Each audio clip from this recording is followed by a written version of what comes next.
Sveikos mano brangios svarstyklės, tai yra taro kortų prognozė jums 2025 metams. Pagrindiniai jūs laukiantis įvykiai 2025 metams.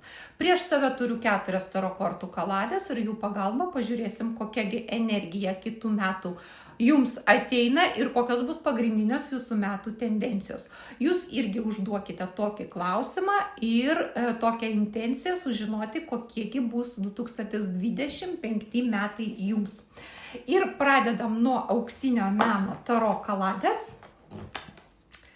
Taip, kas laukia svarstyklių 2025 metais. Traukiu kortas. Pirma korta 9 lazdos, antra korta imperatorienė ir trečia korta taurių pažas. Žiūrėkite, kažkas tai, kas turėjo problemos su pastojimu, tos kliūtis ir problemos bus įveiktos kitais metais. Jums pavyks pastoti, tai yra nuostabi žinia, iškrenta korta imperatorienė, tai yra vaisingumas, tai yra nėštumas, tai yra produktyvumas. Tai kas siekia tokio tikslo, kas labai stengiasi ir nori pastoti, jūs pastosite kitais metais. Kas siekia kažkokios tai karjeros, kas nori pakilti karjeros laiptais ir gauti kažkokias tai vadovavimo pareigas, jums irgi tai pavyks, mano brangios svarstyklės, kitais metais, pradžioj, pirmam pusmetį, tikriausiai jūs pasieksite tos tų aukštesnių pareigų, tų vadovaujamų pareigų. Taip, čia yra taurių pažas, o taurių pažas tai yra visi labai malonūs pasiūlymai. Tai yra meilės pasiūlymai, tai yra simpatijos demonstravimas, tai yra pagyrimai, tai jūs būsite giriami, mano brangus svarstyklės. Matyt, sulauksite daug komplimentų jūsų išvaizdai, jūsų charakteriui, jūsų asmenybei, asmeniniam savybėm. Galbūt sulauksite daug dėmesio, bus daug gerbėjų ir vienas ten jums prisipažins savo simpatijų ir kažkas pakvies į pasimatymą ir taip toliau. Žodžiu, gyvenimas rodys jūs, kad jūs būsite dėmesio centre ir tokius malonius paglostimus jūsų ego jis suteiks. Taip, imu antrą kaladę, kasdienių raganų taro ir žiūrim toliau, mano brangios svarstyklės, kas jūsų laukia kitais 2025 metais. Traukiu kortas. Taip. Pirma korta 5 lazdos, antra korta žvaigždė ir trečia korta pentaklių riteris.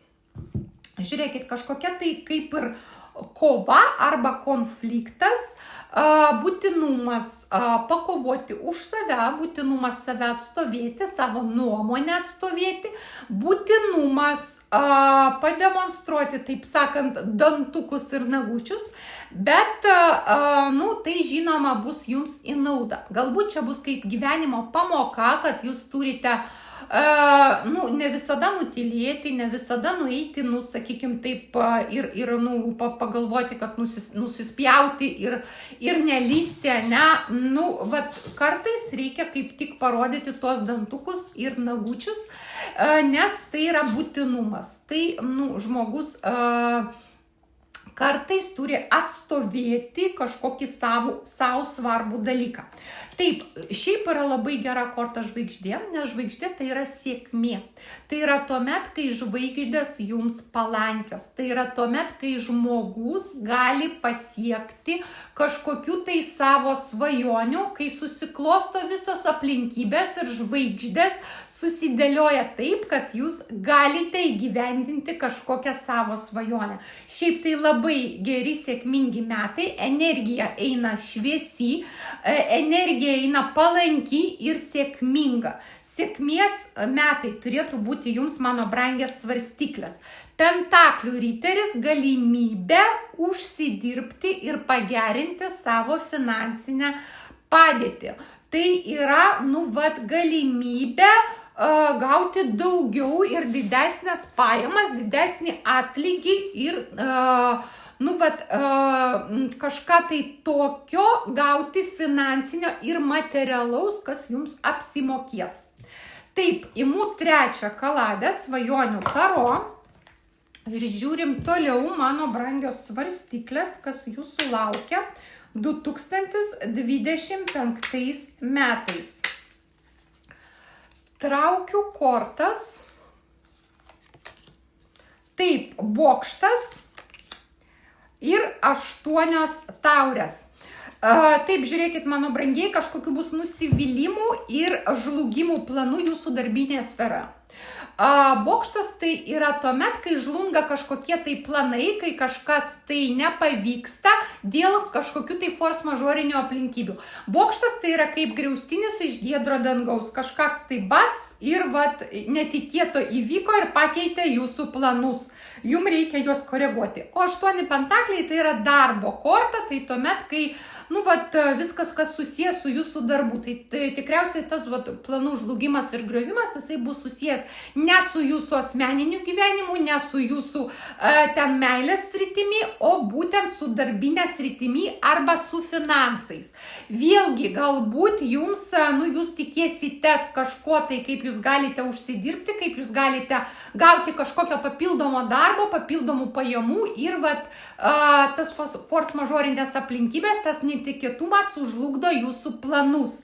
Bet, sakykim taip, tai yra, toks vienas kažkoks tai netikėtas įvykis, kuris žinoma, praeina, tas šokas, stresas ir viskas toliau einasi gerai. Taip, ir aš imu paskutinę kaladę, imu kaladę metų rato taro ir žiūrim, kaipgi pasibaigs jūsų metai, mano brangios svarstyklės. Svarstyklės, kas laukia 2025 metais, traukiu kortas. Taip, fortūnos ratas, nuostabi korta. Fortūnos ratas, toliau pentaklių tūzas ir kardų karalienė. Žiūrėkite. Fortūnos ratas tai vėl sėkmės korta. Tai kaip aš jums ir sakiau, kad pas jūs yra labai sėkmingi metai, nes iškrenta korta žvaigždė, o dabar dar iškrenta korta fortūnos ratas. Tai ypatinga sėkmė. Tai tuomet, kai jūsų laukia kažkoks tai lemtingas gyvenimo pokytis, kai jūsų gyvenimas prasisuka 180 laipsnių kampų ir jums kažkas tai nulemta iš aukščiau.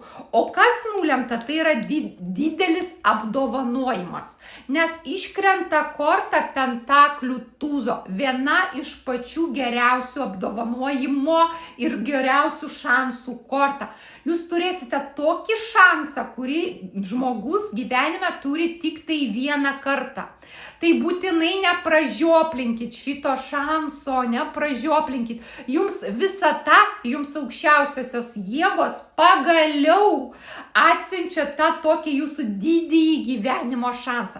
Kiekvienam tas šansas bus susijęs su jūsų asmeniniam sritim ir intencijom.